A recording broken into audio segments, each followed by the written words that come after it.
We'll do the straw poll at the end of the discussion on a potential Alberta pension plan. And you, sir, start us off with 45 seconds. Go ahead. The province took over provincial pension plans and gave them to AIMCO. AIMCO lost over $1 billion the first year. I don't trust the province to take over my Canada pension plan and do the same thing. So don't touch my pension plan. Thank you. Thank you for the comment. That is exactly how you present your opinion, even when you don't agree. Thank you, sir. Over here. Hi there. I'm a mother of 4. I live locally. I have my own business. I work very freaking hard. I don't have time to be here. I'm also supervising SafeGrad tonight, so I'll be up volunteering until about 3 o'clock in the morning. Hopefully all those kids have fun and are safe. Do I think that you should have anything to do with our Canada pension plan? Absolutely not. What did you do with purchasing Tylenol during COVID? We still don't know because there's no accountability by this government. This is not a forum for discussion. We are being spoken at. We are being given propaganda videos and forced to be fed what you are offering to the Alberta public. It is not two-way. This is not how democracy works. Well, I would challenge you that was sort of speaking at as opposed to, but it's just my observation. Go ahead over here. Hi there. Go ahead, sir. I was just wondering here, there was about 2 years ago I did the pension plan survey, and I believe that the results were finally released recently this year, and it was 63 or 64% were against it. That's like 2/3 of Alberta. So if 2/3 of Albertans are against the Alberta pension plan, why are we still talking about it? That's a great question. And there is context to that question. Premier, I'll let you jump in on that, please. Well, just a couple of things. We have got new management under Stephen Harper at AIMCO, as well as our head of the civil service, who has moved over into AIMCO. They're closing down international offices. They're returning to a maximizing return strategy. They have shut down their DEI and ESG divisions. So they're doing exactly what I think people want to see, is focusing on returns. And we're now up to about $190 billion that we're managing. So we do have the expertise within AIMCO, which is independent, in order to be able to manage an additional fund. That would be one part. The other question? The question was on survey results from a couple of years ago. Yeah, so like it's been difficult for us to really gauge where Albertans are at, because anytime you do a consultation like this, we get people saying do it, and that's what happened with the Fair Deal panel. That's why we went ahead and did the hired Morneau Chappelle to do the survey, and then when we released it, the initial reaction was negative, but there was a huge portion of people that were undecided. The most recent poll that we did had more people in favor than opposed, but again, a huge portion undecided. So we feel like we're just out one more time seeing, do we want to put this to the people for a final determination? You never get the real results of how people are feeling unless you go to a referendum, when you get everyone who has the ability to render their opinion on it. It's kind of different than if you do a poll that only has a couple hundred or a couple thousand people. That's the reason why we're still consulting on it. Excellent. Okay, let's go over here. Go ahead. Hi.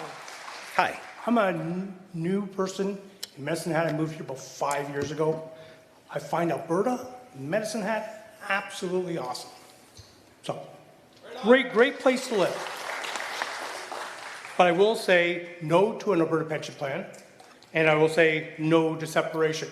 And for me, I'm mixing the two together, and it's on purpose. It's very specific to myself why I'm saying that. I retired with a great pension from Ontario. What brought you to Alberta, sir? What? What brought you west? The climate. There's a wonderful climate here. No humidity. I love the desert. But for me, my pension actually specifically states I must live in Canada 6 months out of the year. Yep. So that's a physical restriction or an absolute restriction on my pension. The other one is my pension, the actual values, defined benefit, is actually keyed to the CPP. not the Alberta pension plan, not to another pension plan. It is legally keyed to the Canada. I gave you a little extra time because I asked you a question, but Yep. we're probably a minute and a half now. You good? Yep, I'm good. Excellent, thank you. So, Trevor, there's some technical questions and some numbers in there. I know I'm putting you on the spot because I usually go to Michael Binning on some of this stuff, and he's not with us tonight. So, can you add some context to that? Yeah. No? Yep. Okay, go. I'm looking at you, Trevor. Okay. The light, it's hard to tell. Okay. Yeah, It's my halo, Trevor. Yeah, maybe some quantitative context here. I mean, the video does lay out pros and cons, and I think this policy topic, like most others, does come with pros and cons, and it's important to keep them all in mind. Now, Alberta is the youngest province in the country by a pretty wide margin. That gives it an advantage in sustaining a public pension plan. Now, what that contribution rate would be for Alberta depends on a lot of factors. It depends on that initial payout and so on. My own estimates that I've put out, I guess about a year and a half or 2 years ago now, suggest the contribution rate might be 8.2% instead of the 9.9% that you currently see in the CPP. So that is a meaningful reduction in the contribution rate, and so that's a benefit to contributing workers. The cost of the policy is that there's some additional risks. So migration was laid out in the video as one potential source of future risks. We're a young province in part because a lot of young people move to Alberta. But what happens in 2050, 2060, and beyond? And so there is a risk there that Alberta ages more rapidly than the rest of the country, and then the contribution rate would need to increase. Another risk is that a provincial pension plan would have unilateral authority over it by the provincial government, whereas the Canada pension plan, you can't make changes to it without the agreement of 2/3 of the provinces representing 2/3 of the population. So there's some insulation against political risk there. So there's benefits and there's costs, and I think on this policy, it's important to keep them both in mind when evaluating those trade-offs. Excellent. Thank you. Over here. This microphone over here. Go ahead. Okay. I'm an Alberta senior, and I am very much in favor of an Alberta pension plan. Tell us why. Albertans have over-contributed to the Canada pension plan, and that money, it is my understanding, is supposed to be set aside for Alberta to use. And I want to know if that is true, where is it, and why can't we get it? And the return on the CPP is very low, and I think an Alberta pension plan under AIMCO or whoever could only be higher than the Canada pension plan. Thank you.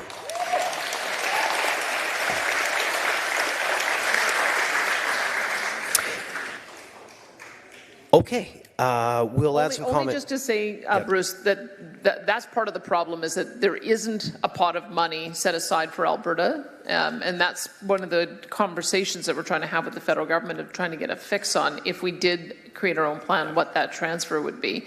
But I know Andrew has a proposal for what we would be able to do to be able to get better returns out of an APP, which is kind of an interesting thought. Maybe he should go into that. Andrew should, for sure. Probably twice on this conversation. Andrew, go for it. Okay, thank you, and good evening, everyone. A study was put out by the Fraser Institute that is available to you, and basically the argument was, with the reduced contributions that an Alberta participant would have, if those funds were then taken and then invested in a parallel separate program, that the two together would materially augment the pension benefit when the time came 20, 25 years out at the end of the working life. And so I think that is an important point that as has been pointed out, the drop in contributions is material, and then taken and re-put into a private program, I think is where we can see tremendous benefit for participants in Alberta. Andrew, we may come back to you because I know there's more on this one. Let's go over here. I have two comments. I didn't cut your mic, honest. I'm cut off and I haven't started? No? No, you're not. Two comments before I answer the question.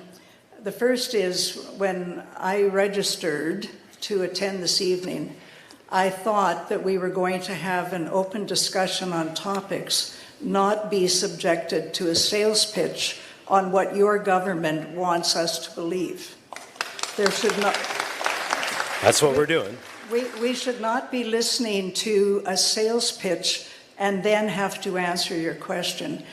Point number two, of course there is more money that goes into the CPP than comes back because there are far more people working in Alberta than there are retired.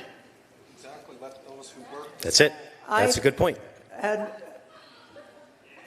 the answer to the question is absolutely not. I contributed for 45 years. The money in the CPP does not belong to anyone except me in my retirement. Thank you. Thank you for the comment. Let's go over here. Okay, thank you very much for letting me speak here. I'd like to thank each and every one of you for coming out. You're doing a fabulous job. I appreciate everything you're doing.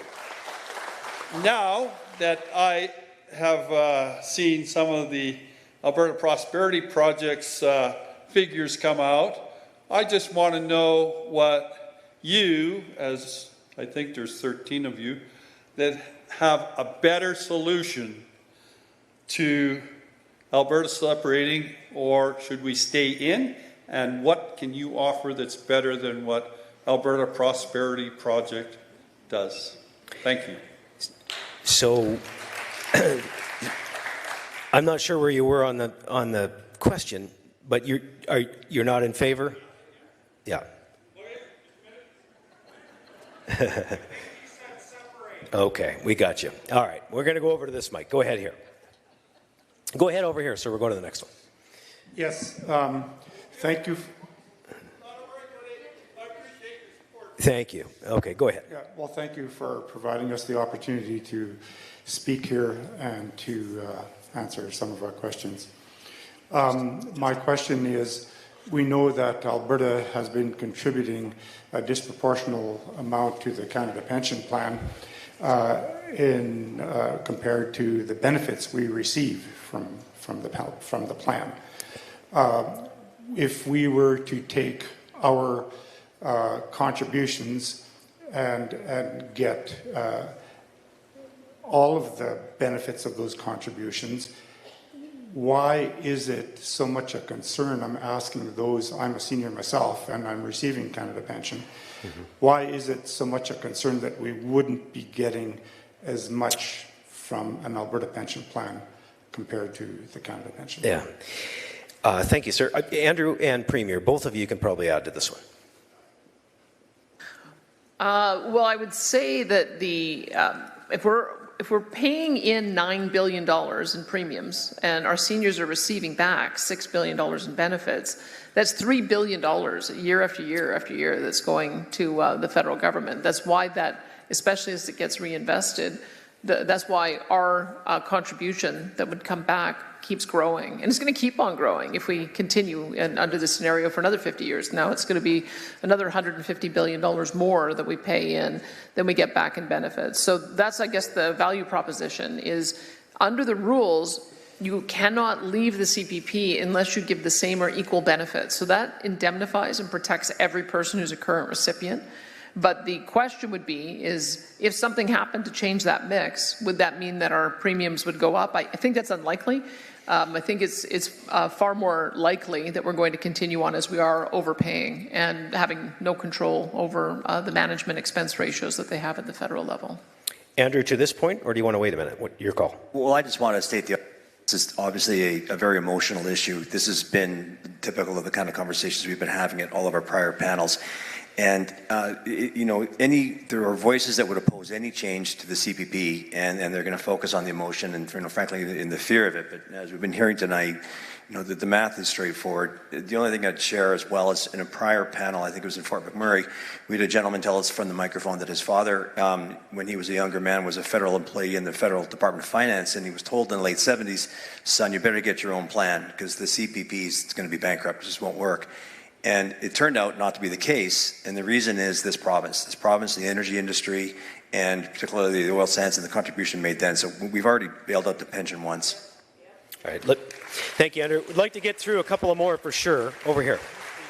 Go ahead. Yes, there is one question that has not been addressed, and it is the amount of unfunded CPP benefits or liabilities. versus the assets in the CPP plan. I believe there's two methods of calculation, one based on a closed group and one based on an open group. And a closed base, we are in a $1.1 trillion deficit, from my understanding. Could somebody address that, please? I bet somebody can. I bet it's not me.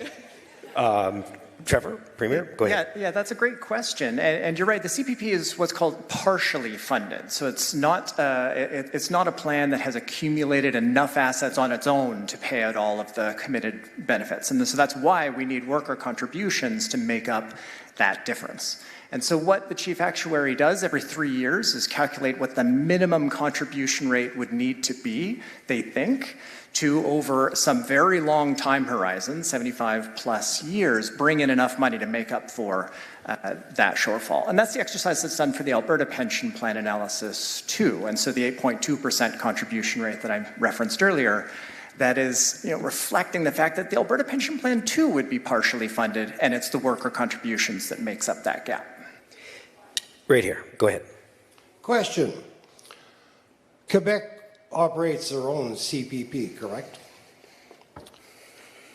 Well, the question to everybody here is Quebec society and voters, are they crying that want to go back to under the federal umbrella? Of course not. It's very simple. For our grandchildren, we should definitely have our own control over that. And don't worry about, I'm not worried about my CPP, what I'm going to get out of it. It's not going to change. And even if it changes a couple of dollars, it's not going to change your life, period. Another thing, people talk about democracy, and people are complaining this and complaining that, all small stuff. The people of Alberta give Danielle Smith and her government a mandate to fix things. She got dealt a hand of cards, and a bunch of cards are messed up. Plus, on top of it, Ottawa stole some of those cards. Thank you. Thank you, sir. You're not here. Look, These people here are not here. They're not here. Sir, can I just say, sir, can I just say, like we went to a minute and a half on 45, I really want to give you more time. I do, but I can't. Yes, sir. We're out of time on this one, but Premier, anything to add, or can I move on? Okay, so watch, and if you didn't get to your question, no problem. Ask it at the end. You can come back to it. Here's the question: should Alberta create a pension plan with the same or better benefits than the Canadian pension plan? Who says yes? Who says no? And the yeas have it.